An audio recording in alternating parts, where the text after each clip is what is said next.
Well, for those of you who don't know of me, I had a career in libraries, and that kind of led me to doing research on a variety of Cleveland topics, and one of which is Eliot Ness. And I've been researching his life and times for about 35 years now, believe it or not. It's led me to being able to meet a lot of people in my early years of researching, people who actually knew Eliot Ness personally, which really helped. But I enjoy sharing the life and times because a lot of people think because they saw Robert Stack on TV, they think they know Eliot Ness. And it's so unfair to his memory because truly what Hollywood has done to maybe, shall we say, share the life of Eliot Ness, it really isn't very accurate. And I think that the true story of Eliot Ness is far and away more exciting and interesting and really awe-inspiring what he did for Cleveland than anything Hollywood has ever made up. You might have seen even the Untouchables movie that starred Kevin Costner, and that movie, wow, it was like maybe 5% accurate. The rest of it was just plain a fun movie to watch, but it really wasn't based on a whole lot of history. The real Eliot Ness, wasn't he a cute baby? Was born April 19th in 1902, back when baby boys wore dresses. And he was born to a Norwegian immigrant couple, Peter and Emma Ness. And they had come here from Norway and started a bakery business on the south side of Chicago. They started having children when they came here, and they had 4 children in rather close succession. And then 14 years went by before their 5th child, Elliot, was born. It was said that his mother liked the works of George Eliot, and so that's where his name came from. She was an avid reader, but I don't know if she knows that George Eliot was a pseudonym for a woman, Mary Ann Evans, but just the same, she liked the sound of the name Elliot. And he grew up with his brothers and sisters were so much older than he, they really weren't his playmates as much as his nieces and nephews were. He had nieces and nephews a little closer in his age, and so he grew up rather a serious child. He took his education very seriously and loved it so well that thankfully by the time he was graduated from Fenger High School in 1929, he was able to go on to college, which was very rare at the beginning of the Great Depression. He went to the University of Chicago and he got a triple degree in business, commerce, and politics. Now, he knew that he wanted to have a career in business, but he wasn't quite sure where he could go. This was his home on the south side of Chicago that he shared with his family. He had a lot of odd jobs when he was first out of school. He checked insurance claims for a living and did other such jobs. But eventually he went to his oldest brother-in-law, Alexander Jamie, and he asked Alexander if maybe he couldn't find a job for him. You see, Alexander Jamie worked for the ATF. At that time, really wasn't as large as it is today. But what he did was he had the ATF had already started the Prohibition Bureau, and that had been running since 1920. And when Elliot was graduated from school, he asked if maybe there wasn't a position for him. And his older brother-in-law said to him that yes, they would make room for him. So he was hired in as one of the Prohibition agents. In fact, he was given the free hand to hire 10 men to work with him because of the fact that Al Capone was rather troublesome as far as bootlegging in Chicago.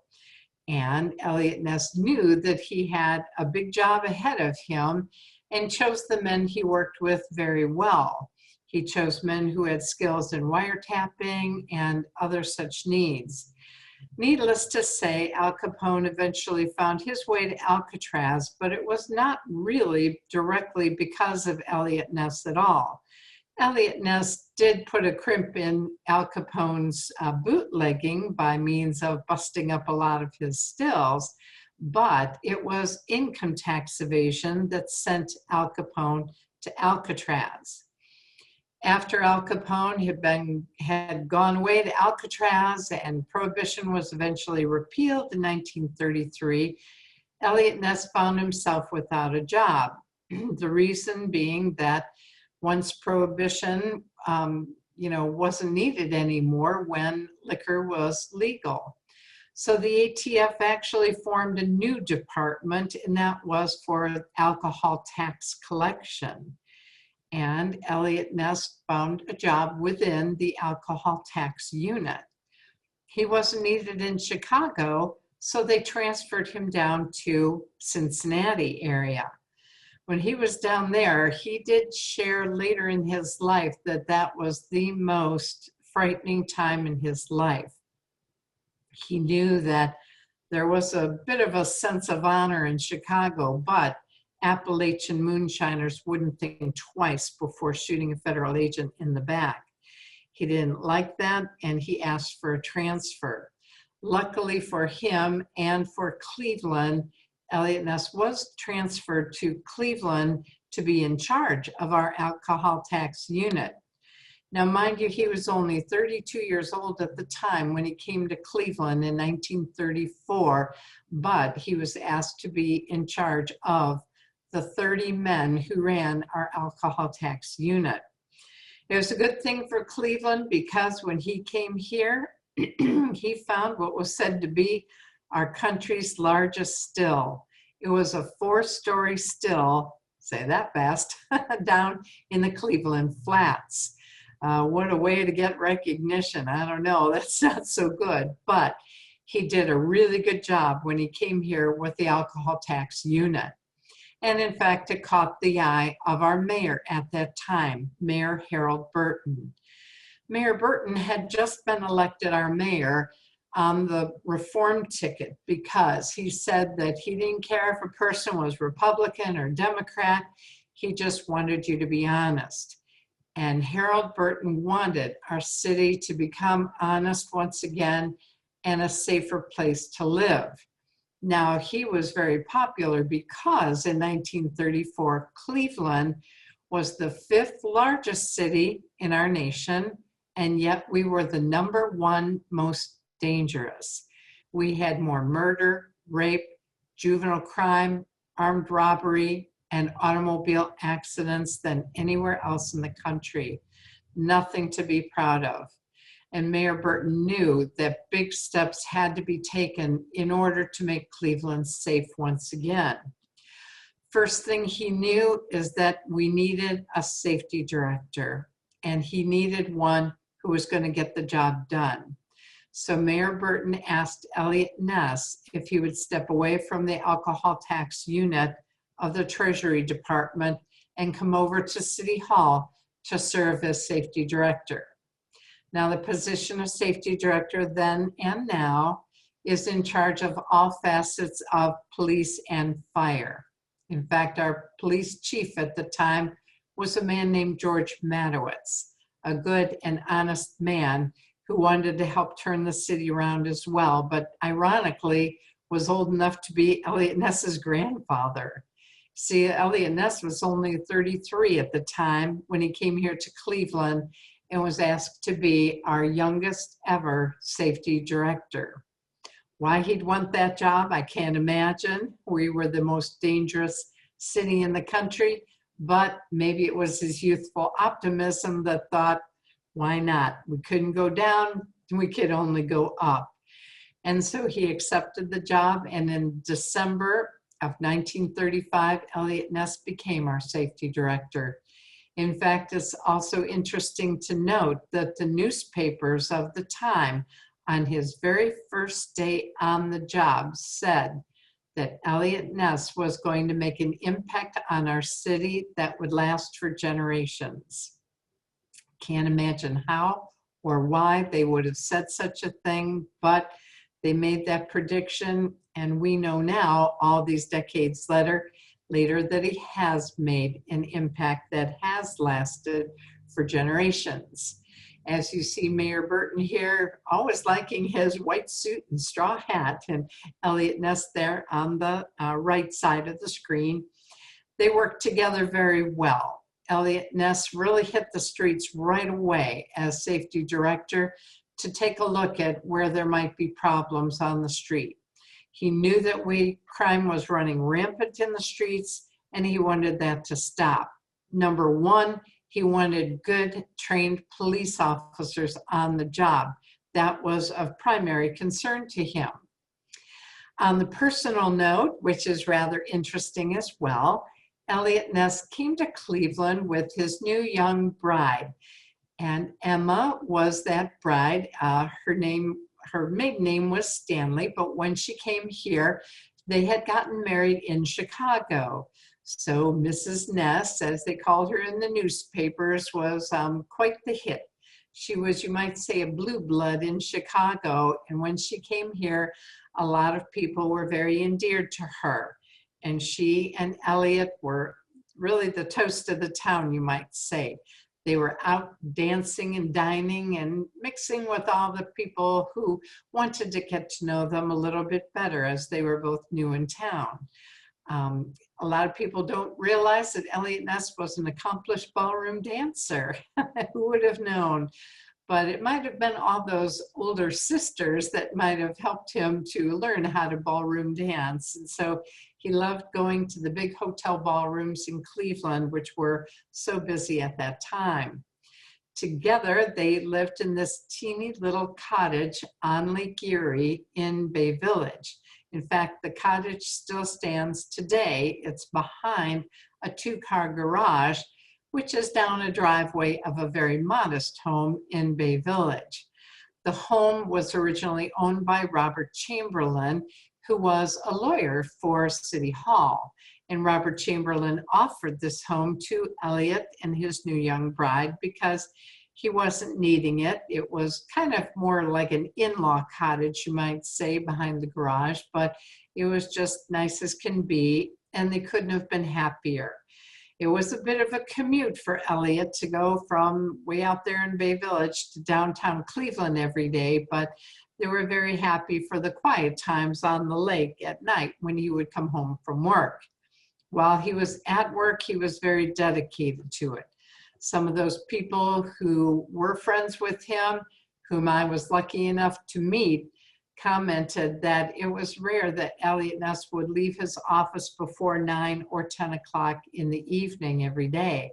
So he wasn't home a whole lot, but he was very dedicated to the city, knowing that we had a lot of troubles being the most dangerous city in the country, and he wanted to really put his effort into making the city honest once again. As I said, he wanted primarily to make certain that he had a really good police force on the job. And he did that because of making sure that we would have a police training academy. Believe it or not, when he came here in 1935, we didn't have a police training academy. So he immediately instituted one under his watch that he modeled after the FBI's. All of the current police officers who were on duty at the time also had to be trained within the academy. He made the civil service test a little more difficult to pass. He tested a candidate's temperament as well as their physical conditioning. A lot of the officers that had been on the force through the Great Depression and Prohibition had gotten a little lazy, you might say, and weren't really up to the same standards that Eliot Ness wanted for his police force. And so he insisted that they all attend the academy. And that was something he started in his day in 1937 and is still operating pretty much the same as it did when he began. He also noticed that although we were the 5th largest city in the country, other major cities had a motorcycle brigade, but we didn't. The cruisers were expensive, and we only had 32 of those. And so he knew that a motorcycle could go in and out of a traffic situation a lot easier and more inexpensively than tying up one of our cruisers. And so Eliot Ness is the one who started our motorcycle brigade that we have even yet today.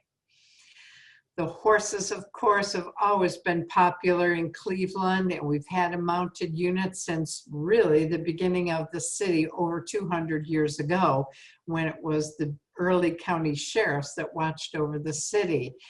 Eliot Ness knew that horses are very important for crowd control and felt that a city as large as we needed a mounted unit.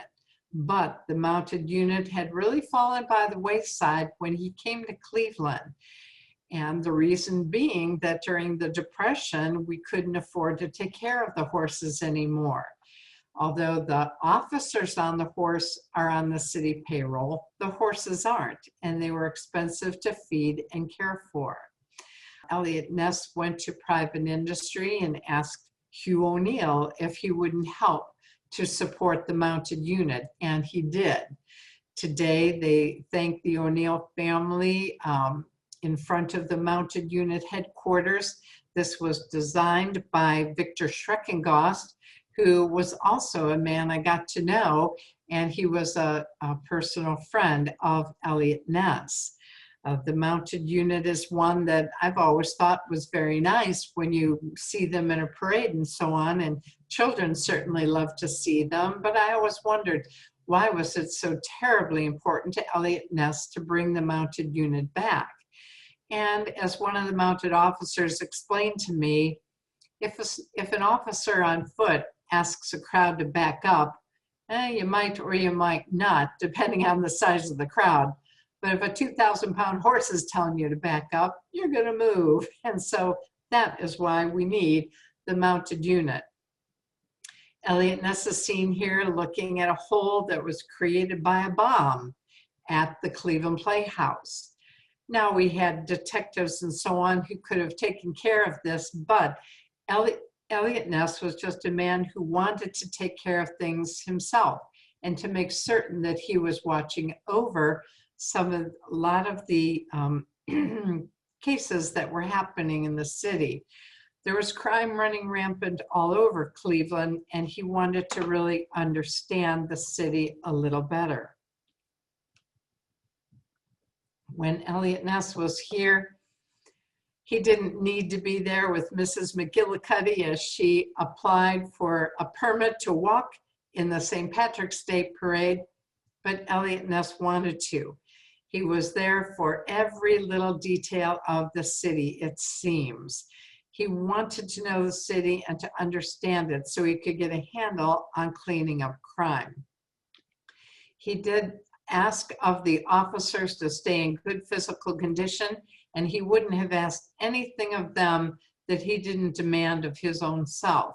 And so he regularly worked out at the Dewey Mitchell Health Club in the Standard Building. At that time, it was mostly the offices of the FBI. Now it's really nice condos, and I understand they brought back the Dewey Mitchell Health Club, which is kind of nice. The Standard Building is just to the south of the Justice Center, where the Cleveland Police Museum now stands today. He liked to work out at handball, racquetball, and other sports like that, tennis and so on, because he really wasn't built for a full contact sport like football.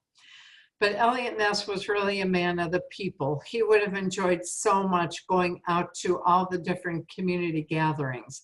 If there was a meeting of Kiwanis or Rotary or a ladies group or a church group, and they asked him to come, he would. He knew that even passenger and pedestrian safety was a problem because, believe it or not, a lot of people were just getting lazy with regard to taking care of themselves on the streets. We had a lot of automobile accidents, and that was a really bad thing, but even pedestrians were being hit. So much so that he actually put on the bottom of his letterhead, Look both ways before you cross the street. Seems like a silly thing to put on the letterhead of the director of public safety, but he knew that it was important so that people would be safer. He also knew that it was just ridiculous that a city as large as we had still no radios in the police cars.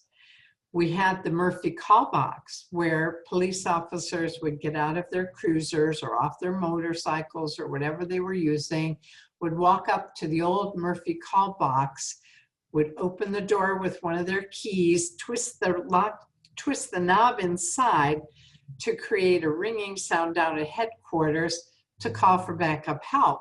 And that was just so behind the times. Radio-controlled police cars were available. We just didn't have them in Cleveland.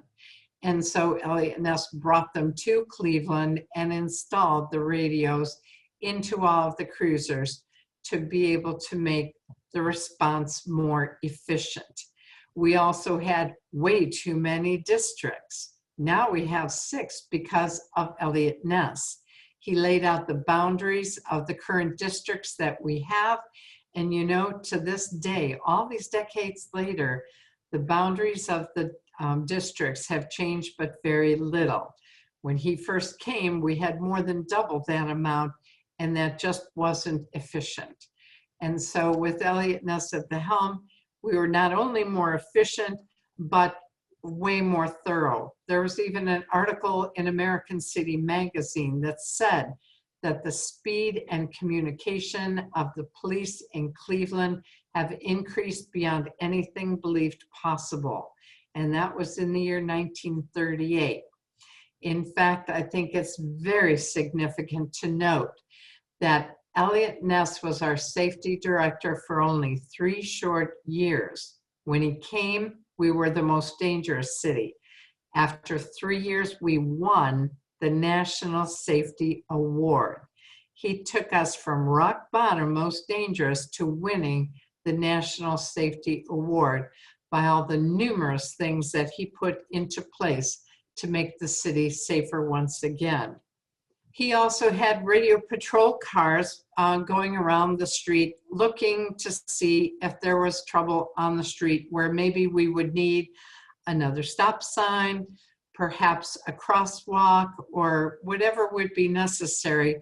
They were out there looking to see what they could do to make the city safer again. Believe it or not, we did not have EMS or ambulances when Eliot Ness came to town. So he started the Accident Prevention Squad. Now this would go out to community gatherings, it went out to schools, and it allowed the police to interact with the public. Most cars at that time, mind you, were solid black sedans, as were our 32 police cruisers that had been going by unnoticed. But this car was called the Canary car for a reason, because it was painted a bright yellow. He also started with our first ambulances, which also kind of doubled as a paddy wagon, and he painted those a bright red, white, and blue. Red with a white stripe and the blue, put a cherry on top, as they call it, which was that singular light that let people know it was police. That made the headlines of the New York Times, because prior to him bringing in these cars that the public noticed, they were just other black sedans driving around, and the public never really noticed when the police were coming by. Parking was an issue, and Eliot Ness made certain that the streets were kept free of cars that were parked, perhaps double parked to block a roadway, and just, you know, minor things like that. Every aspect of public safety was something he was very concerned with. And so that is why we were awarded that award. In fact, that very same summer of 1939, everybody in Cleveland who owned a car and paid car insurance got a letter from their insurance carrier along with a check recognizing that Cleveland is now a safer place to drive. And because of that, everybody in Cleveland got a refund on their auto insurance. When has that ever happened, to say that the city's recognized as being safer?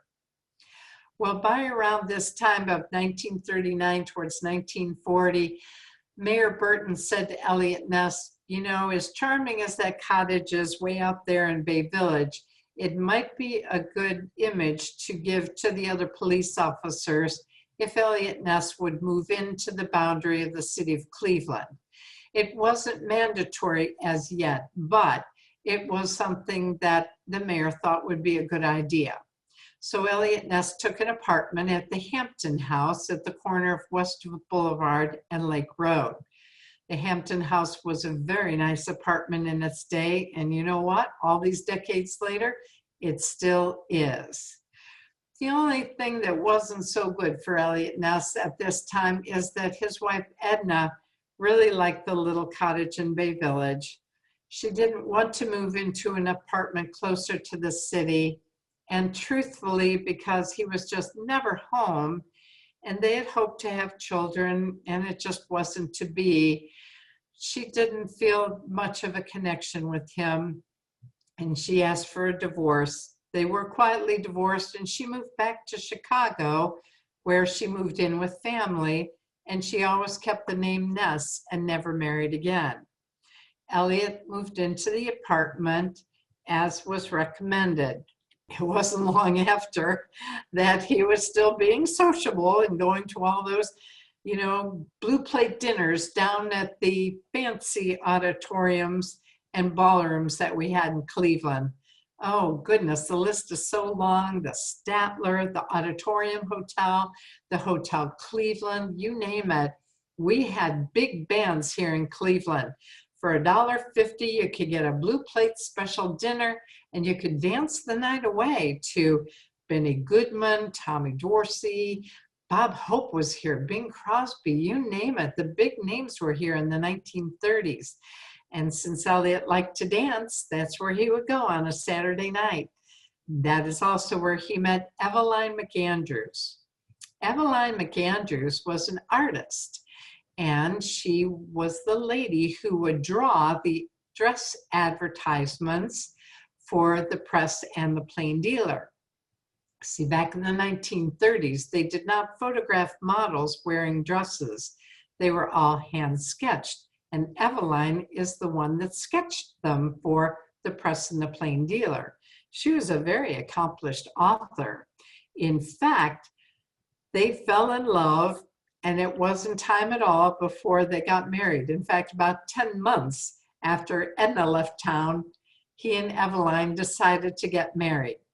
It was under her married name of Ness that she wrote 2 books such as Sam Bang's and Moonshine and Yek Ek. She eventually became such a prolific author and illustrator, she even won the Caldecott Medal under the name Eveline Ness. It was while they were married that they lived down in this house in the Clifton Lagoons, right at the mouth of the Rocky River, looking towards Lake Erie. The first layer of this home, as you can see the seam between the first floor and the second floor, the first floor building was built by Alexander Winton. Winton being the man who invented the Winton automobile in the 1890s. He had his mansion up where you might know Winton Place to be or Pier W Restaurant. That was the land where his mansion was, and this 1-floor building was just used to put in his sails when he came in off of the lake. It was the second owner, whom I'm sure you've heard of, Vernon Stouffer of Stouffer Foods, who built the 2nd floor and the map room on the 3rd floor. The Stouffer brothers were so grateful to Eliot Ness for having rousted a lot of organized crime out of the city that they asked Elliot if he would like to live in this home since Vernon Stouffer wasn't using it. It was only intended as a place where the grandchildren could change into their swimming suits when they came to visit the beach. The third floor was wonderful. Evelyn loved the home. To have that map room up there with windows all around was great for her writing and her illustrating. It was closer to downtown Cleveland, and so it was a little easier for Eliot Ness to get down to work every day. And Evelyn was always very busy because at that time, an artist, as she was for the Press and Plain Dealer, still worked at home. She also taught classes at the Cleveland Institute of Art with Victor Schreckengost. And Victor Schreckengost told me that he went to some parties down here at this house in the lagoons, and it was inevitable that they were at a party when Eliot Ness would be called out on the line of duty because something was happening on the streets of Cleveland. Victor said it was pretty exciting that sometimes he was even invited to come along and to watch what was going on. Of course, at that time in the mid to later 30s, the one thing was really a problem bothering Eliot Ness, and that was the Kingsbury Run Murders. We had a mad butcher somewhere in the city who was victimizing the residents, mostly of the Kingsbury Run hobo camps, you might call them. People were living down in cardboard shanties down in the flats on the east side of the river, right where the railroads slowed down to come into the city. This mad butcher didn't care, black or white, young or old, male or female, you name it. We had 13 people who were literally butchered, and pieces and parts of their body were left around the city. Rose Wallace's death mask was put on display at the Great Lakes Exposition in hopes that somebody might identify her and there would be some resolve to that case. The other lady, Flo Polillo, didn't have any family in Cleveland, but she too was a victim of the mad butcher. A man was eventually blamed for the Kingsbury Run murders, and that is Frank Dolezal, the man on the right side there with his hands crossed in front of him. He was a laborer. He was Croatian, barely spoke the English language. I'm not real sure if he even understood what he was being blamed for. But later we have on the Board of Trustees for the Cleveland Police Museum cleared his name and even bought a headstone for his grave that had to stay unmarked for decades because his family was so ashamed that he had been blamed for the Kingsbury Run murders. Eliot Ness was leaning towards Dr. Francis Sweeney, the man on the left in the eyeglasses. It seemed that everything was pointing towards him in Eliot Ness's investigation. However, everything was rushed, and the case still remains our largest yet unsolved serial murders in the United States. It was after Eliot Ness had served for 7 years as our safety director that Mayor Harold Burton decided to step down and eventually became a Supreme Court justice. He served the city well, as did Eliot Ness as our safety director. But one thing is true of every mayor who ever has taken that seat in City Hall, and that is within the first 24 hours of a new mayor, the mayor selects a new safety director. And that was okay with Eliot Ness when in 1942, the new mayor selected someone else. Mayor Lauschie respected Eliot Ness, but that was just the way business worked. And that was okay with Eliot because he had that college degree in business administration, and he did long for something else to do. He could not have helped our city better. In the 7 years he was safety director, he took us from the most dangerous city to being recognized as the safest, and that was something very respectable for him. He was invited to have a job in 1942 with the Division of Social Protection for the Social Security Administration. Basically, his job was to go around to Army camps around the country based out of Washington, D.C., to help stop and curb venereal disease amongst Army soldiers. He wrote a couple pamphlets with regard to this and traveled quite a bit. But in 1944, he decided that this was really just a little too much traveling. He was married now to Eveline. Again, with Eveline, they did hope to be able to have children, but they were not able to do so. He joined the Diebold Corporation in 1944, and he loved Cleveland so much. Although the Diebold Company was in Canton, he commuted to Canton every day, and that was before I-77.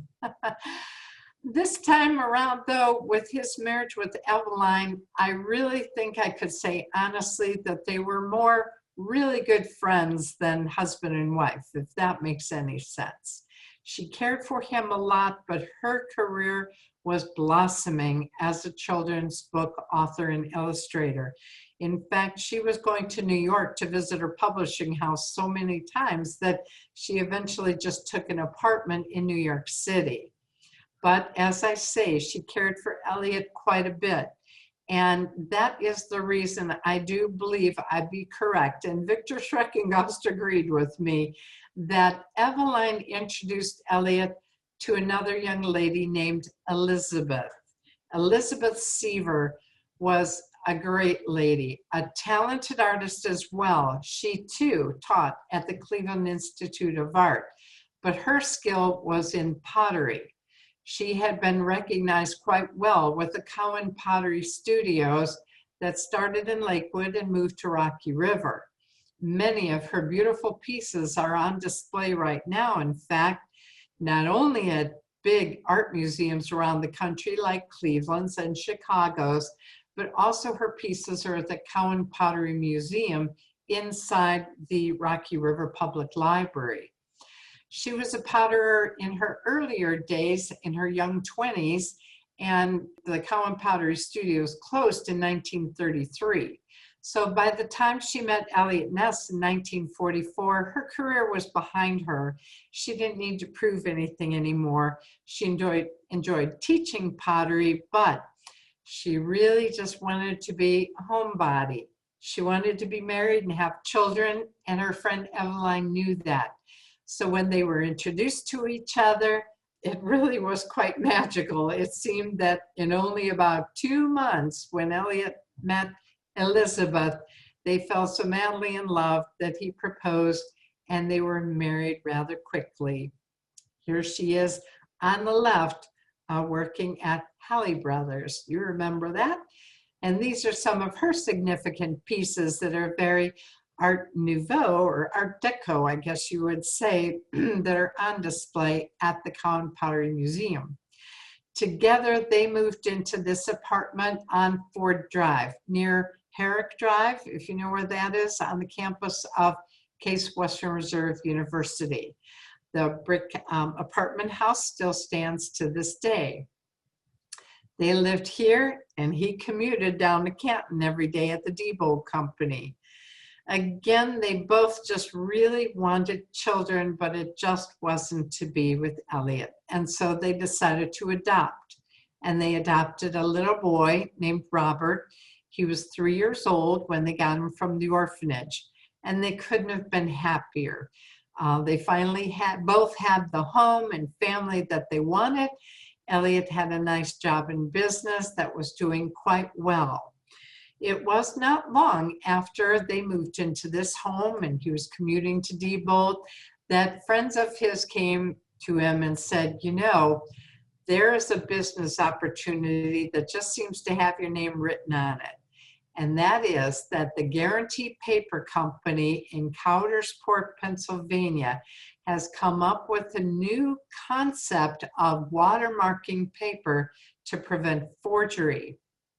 Now, this was an idea that Eliot Ness thought was really something of the future.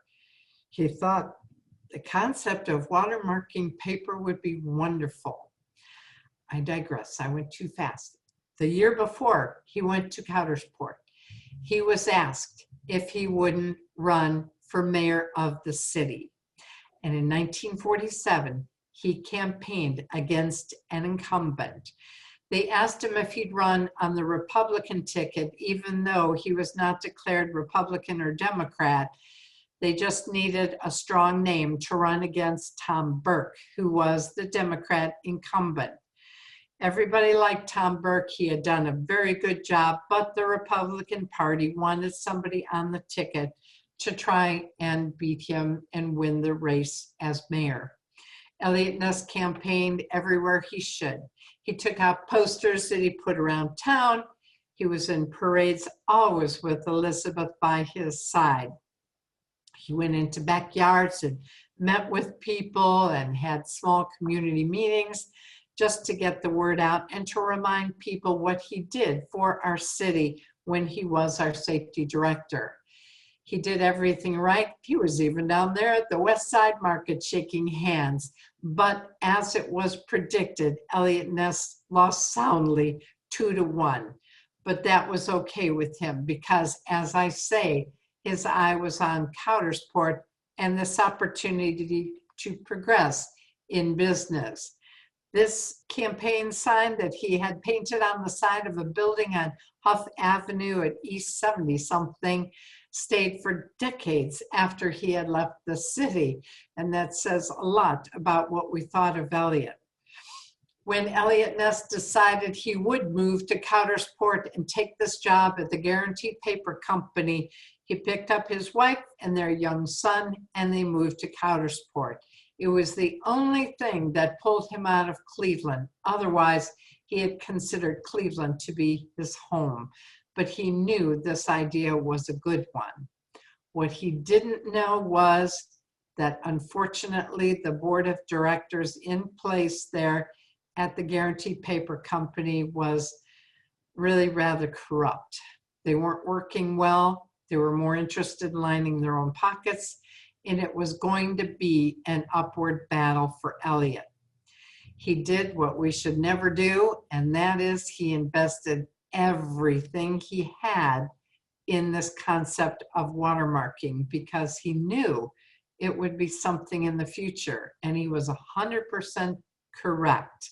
Now there's not a dollar bill or an important paper you have that isn't watermarked, but it was a struggle.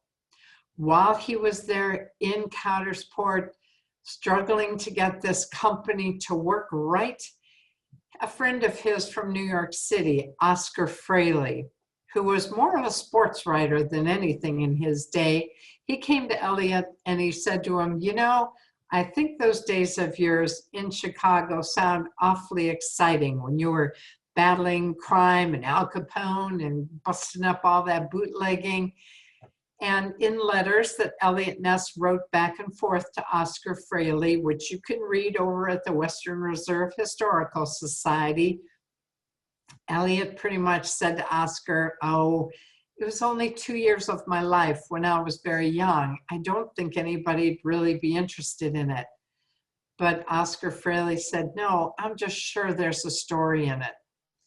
So Elliot pretty much caved because he was so worried about the paper company getting off and running well that he thought this would be a nice distraction. So he loaned Oscar Fraley the scrapbooks that his sisters had kept during his years with the Prohibition Department. And he met with Oscar here and there at the Crittenden Hotel in downtown Coudersport. Well, I should back it up here for a second. As they met, Elliot would give him and Oscar Fraley information, and Oscar would write him every so many weeks and say, I have enough information for a chapter, send me some more information. And Elliot would, and this went back and forth to just about 6 or 7 months when Oscar Fraley said, the book is finished and it's going to be good. And Eliot Ness was excited to read it, so Oscar sent him what was called a galley edition, not quite ready to be printed and sold to the public yet. And Eliot Ness read it, and in a letter that he wrote to Oscar, he said, this isn't my story. This isn't what I told you. And Oscar said, well, it's going to be a bestseller. And Elliot doubted it. He said, I just don't believe in this and I don't want anything to do with it. And Oscar said, well, tough. If you don't like it, you can sign off the rights to it and I'll give you $300. Elliot needed the money because the paper company wasn't doing well, and he took the money. Elliot never knew that Oscar Frehley was right. The Untouchables book, the minute it hits the street, became a runaway bestseller. Elliot didn't know because he passed away from a heart attack at the age of only 54 in the year 1957. The book was a runaway bestseller. In the same year that it was, Desilu Productions bought the rights to it, and they hired Robert Stack, and they started the Untouchables TV show. And do you know, it is still the longest running television show. It's on a cable network somewhere, and it has been since the year 1957. Elizabeth was left $9,000 in debt because he put everything into the Guarantee Paper Company and lost it all. She could only afford to have him cremated and had his ashes put in a cardboard shoebox, which she brought back to Cleveland and had a memorial service for him here at the Church of the Covenant in their old neighborhood near Ford Drive. Hundreds of people came and expressed their condolences to her and their adopted son, Bobby, who was only 10 years old at the time Eliot Ness passed away. Because she was so very much in debt, Elizabeth took a number of jobs to bring money in to be able to raise their son well. She sold ladies' dresses, she worked a lunch counter, she took in other people's children for daycare. She did everything she could and did a good job raising young Robert. She never got a penny of residuals from either the book that was a bestseller or the TV show that starred Robert Stack. She did get to meet him, and he was honored to have done so. I was able to have phoned him about 3 years before he passed away. He and I exchanged Christmas cards for a few years, and he was so kind as to have said that he would never have had his career in Hollywood if it not had been for him representing Eliot Ness on the TV show. He was proud to have done so, although the TV show is not very accurate to his memory. Still, it was nice. It was decades later when A&E Broadcasting came to Cleveland to film the story of Eliot Ness's biography. When they did that and they visited with me, the one thing I couldn't tell him was whatever happened to Eliot's ashes. But one of the producers was kind enough to give me the name and phone number of a person whom I'm not allowed to share. And that person had held Eliot Ness's ashes for 40 years. They were in a garage in a home in Lake County. When I found that out, I called up this person and I asked if I may have his ashes to conduct a funeral. It took me a year to wear her down, and then it took me another year to plan. But September 10th of 1997, the Board of Trustees of the Cleveland Police Museum, along with the FBI, Secret Service, and ATF, we worked together to finally conduct a funeral for Eliot Ness. His ashes in this urn, as you see here, were dispersed in Wade Lake of Lakeview Cemetery. Lakeview Cemetery lifted a restriction that had been in place for 140 years that no one may ever be buried in Wade Lake.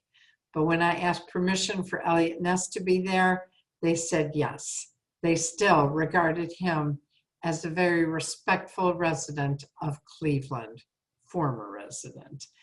And at the funeral, over 2,000 people attended, and it was on international media. Ports and Harbor rolled his ashes out into the middle of Wade Lake, and dispersed his ashes in the water. There is a monument that we can visit now that is just down the road a little bit from Wade Lake. While those ashes are in the water, the monument stands up the road a little bit. And Lakeview Cemetery tells me it's one of the most visited monuments in Lakeview Cemetery. But it's just important to me that we remember Eliot Ness for the real reason of why he is significant to Cleveland and what he did for our city, because he truly turned it around more than anybody I know. And in all my research, as they said correctly on his first day of the job, this is a young man that would make an impact that would last for generations on the city of Cleveland. Well, I thank you for your attention, and if anybody has any questions, I'd be more than glad to answer them. And while we're waiting, if anybody has a question, I will mention that there is a brand new book just released this summer called Eliot Ness and the Mad Butcher by Max Allen Collins and Brad Schwartz. The reason someone in Lake County had the remains is because they had a direct connection to Eliot Ness that I'm not allowed to say publicly. But if you look at any of the books in your local public library that talk about Eliot Ness, especially I like the book The Real Eliot Ness by Paul Heimel. In that book it is shared, but I want to keep to my promise of all these years not to share the name of that person who held on to the cremains of Elliot, Elizabeth, and Robert. Is Robert still alive? Robert is not still alive. It's a sad story that he passed away as a very young man. He contracted leukemia as an older teenager, and although he was optimistic that at that time some of the childhood leukemia was quite curable, however, he did succumb to that and did not live. Does Cleveland have a mounted unit today? We do. Cleveland's mounted unit was struggling a bit recently. Once again, they went to private industry to help put it back on its feet, so to speak, all 4 feet, and it did work. They even have a Friends of the Mounted Unit that a person can join. So for just a few dollars, you can become a friend of the Cleveland Mounted Police. The horses are amazing when you go to a Browns game or anything and they're trying to deal with the crowd. That is the whole reason why we need the mounted unit. No offense to the Browns fans, but right, no, fans in general, they get out of control, you know. That's true. And like you said, let's see, Marion, my husband's family owned a bar during Prohibition over on Saranac in Collinwood. I do know that neighborhood. And Ness once arrested, my husband's great-grandmother for selling moonshine, while my husband's great-grandfather jumped out a window to escape. Oh, what did he do that for? A family story we like to share about Ness. Well, could that have happened? Truthfully, I must say I doubt it. Ness was well aware, as my grandmother told me, of all the bootlegging and moonshine that was being made in basements. In fact, several people have told me that they remember as a child listening to corks popping in the basement, because if you didn't do it just right, you know, the beer would throw off the cork in the middle of the night and there was a popping sound. But Eliot Ness really didn't care about people making moonshine in their own homes. It was the bigger ones that he was more concerned with. In fact, there was a big moonshine operation going on in Bay Village. Very likely, if you know of the White Oaks restaurant that was just named the most romantic restaurant in Cleveland, it is so charming in Bay Village. That definitely was a speakeasy. It was there in the 20s. I do believe Eliot Ness would have patronized it. And it was said that Eliot Ness arrested moonshiners right at the end of the road where the White Oaks restaurant was, and that car that they confiscated became Bay Village's first police cruiser. But would he have gone, he personally, absolutely not, would not have gone into people's homes to arrest them for making moonshine. Would some of his police officers have done that? Maybe. But I would say only if there was another concern in the house. But go ahead and tell your story, Mary, and I'm not going to question it. A good story. Makes for a nice story, that's for sure. Was your grandmother from the downtown Cleveland area, or that she knew all this, that she could pass it on to you, or how did that happen? I missed the beginning. I couldn't get in right away. Oh, that's okay, sure.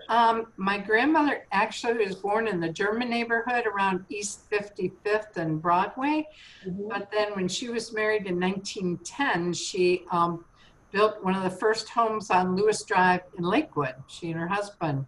Her husband was a butcher, but she lived near to me, so as a little girl, I would go over to her house all the time, and sometimes we would drive around Cleveland, and she would point out buildings and tell me what they used to be used for, and she would point out homes along Lakewood's shoreline and point out who's doing bootlegging out the back, because it was very common knowledge who was doing that. And like I say, police really didn't care about that so much unless they were really moving a lot of hooch across to Canada. Thank you. Hooch, you haven't heard that in a while, huh? No. Are you a teacher, or what exactly are you? Are you a lecturer? Yes, not just a lecturer, a teacher. I had a career in libraries. I worked first with the Rocky River Public Library, and then more recently with the Euclid Public Library. Served as a reference librarian first, and then as a marketing and public relations person at Euclid Library. You did a wonderful talk. That was very good. Thank you. Bits and pieces from different trips I've taken different places, and I knew about the ashes. I thought it was in a closet, a bedroom closet shelf, that all three of them were in a box and taken to Lakeview.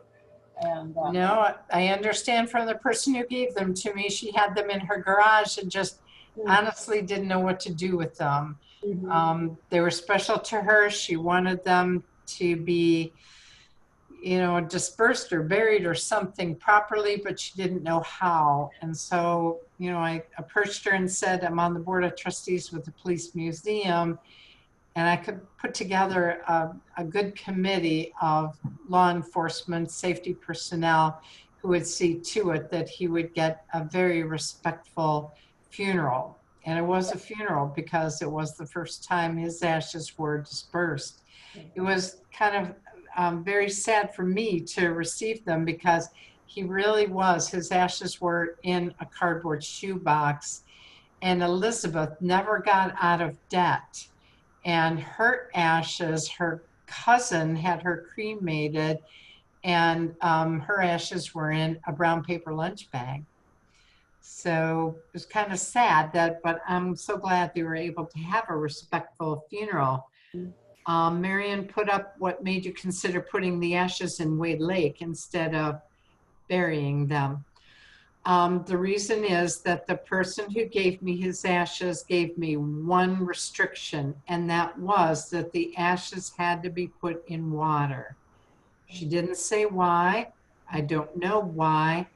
The only thing I could guess is that I know that Eliot Ness, when he really wanted to relax, he would ride either the Aquarama or the C&B, Cleveland Buffalo, or C&D, Cleveland Detroit boat lines. He would buy a round trip ticket. He would get on one of those boats. He would ride to the other city and back again. And friends of his who knew him well, like Victor Schreckengost and a lady named Marjorie Mutersbaugh, who was best friends with Elizabeth and also lived to be over 100 years old, they said that was the only way he could really relax, where he wouldn't worry about somebody coming up behind him, wanting to settle a score or anything that way. He could really relax on a boat. Well, the Wade Park setting is beautiful, especially by that chapel, which is the Tiffany windows and just gorgeous anyway. And I believe that cemetery is guarded by 5 or 4 different communities, which is kind of appropriate for him being in charge of the police and the safety. True. Yeah, I had to get permits from 3 cities, believe it or not. Even I was surprised about that. But it does border 3 different cities. And it really is, I think, in my opinion, the most historic and a beautiful garden cemetery, as you say. So it seemed important. When she was going to give me the ashes, I would have given them to Chicago or Coudersport if I felt that that was important, but truly Elliot felt that Cleveland was his home, although he was born in Chicago. One more question. Have I written a book myself about Eliot Ness? No. I have helped numerous authors in their books. I have like 3 shelves here at home where I've helped authors with their research, and I'm glad to do it, about the Kingsbury Run Murders or Eliot Ness's Life and Times, but I just never had the desire to write a book myself. It's just more fun sharing it. I think if I ever got paid to do what I do, it'd take the fun out of it. But I enjoy sharing the real Eliot Ness, not what Hollywood has made up, because so much of that just isn't correct, but the real Eliot Ness. Remember the Mounds Club in Willoughby Hills? That was the Mounds Club, yeah. Right. He did raid the Mounds Club, I understand, while he was still with the alcohol tax unit, as well as several others that really made headlines, which is why I think probably the mayor was so confident to ask him to serve as our safety director, because he really made a name for him, busting up a lot of that bootlegging in those private clubs. They have a display of the Mounds Club, and I don't know if it's the actual bar from there or a facsimile of, at the Lake County Historical Society there in Painesville. Oh, and interesting. It's quite interesting to see and hear and read that there. Of course, I don't remember what I read, but it was interesting at the moment. And I was quite surprised to see that, because I grew up within walking distance of that. Of the Mounds Club. Mounds Club. Wow. Yeah, I'll have to take a look at that. I wasn't aware. I'll have to take a look. Yeah, you might want to check that out. It's very, very interesting. Right, yeah, I definitely will.